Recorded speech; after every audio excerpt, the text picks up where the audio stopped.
Oasis Audio presents The McCaids Sisters by Amy Rafferty, read for you by Anne Richardson. Chapter 1.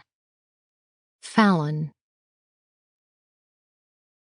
Fallon McCaid jumped as her grandfather Finn McCaid's hand thumped the dining table, making its contents bounce. She'd not slept much since Deputy Martin Bloom knocked at their door to deliver the heart-stopping news that her older brother Hunter was missing. He was the Pinellas County Sheriff. He had gone to check out a lead for a case he was working on and never returned. The police had found his car abandoned on the side of the road and his phone smashed in a bush near it. "It's been 3 days since Martin was here to let us know about Hunter and promised to keep us updated."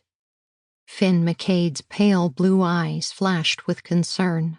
His face was pale and drawn, while dark circles outlined his eyes from lack of sleep. His silver-streaked eyebrows, which matched his hair, joined in a frown as he rubbed his chest. "But we haven't heard a word except that they're sending some fancy detective from Miami to talk to us." "Granddad," Fallon shook her head, "calm down. Getting all heated up will not bring Hunter back any sooner. Don't you think I want to know where my brother is?" She didn't like the way he was rubbing his chest. "But you don't see me bashing things." "It makes me feel better," Finn muttered, straightening his long legs beneath the table. He glanced at the clock on the wall. "Where is this fancy detective they're sending from the city?" He moved his shoulder that was worrying him, grumbling, "They're late." Before Fallon could ask him if he had heartburn again, the doorbell rang. "That must be the detective now," Fallon said, getting up to answer it. "Don't be rude," she warned him over her shoulder. "Coming," Fallon called when the bell chimed again. "I said I'm coming." She yanked the door open. "Hi," the shorter redhead woman said to Fallon. "I'm Detective Stephanie Parks." She showed Fallon her badge. "Hi," Fallon said to the immaculately dressed and groomed detective. Fallon felt underdressed and grubby in her cut-off jeans that rode up onto her long tanned thighs, a faded pink shirt, and old, worn, and grease-stained sneakers. In contrast, the detective wore a neat suit with soft, flowing pants, a white silk blouse, and a light waist-length jacket. The woman's hair was pulled back in a neat bun, while Fallon's hair was all over the place, always trying to escape its confines.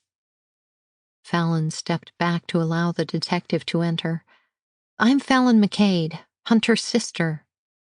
They started walking toward the dining room when Fallon heard her grandfather shout. Her heart jolted as she froze for a moment. A resounding crash echoed through the hallway.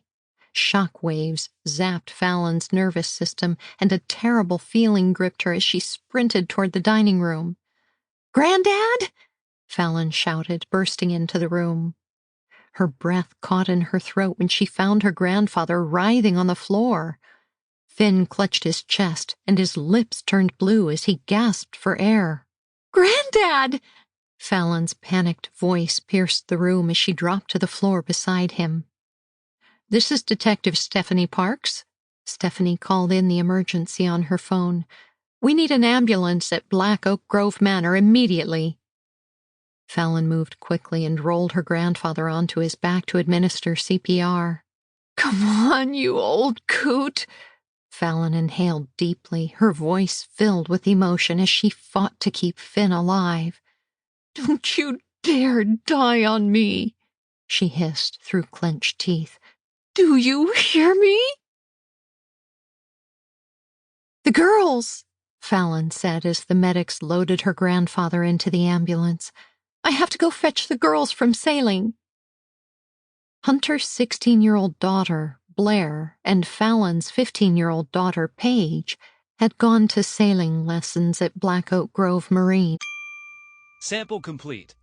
Ready to continue?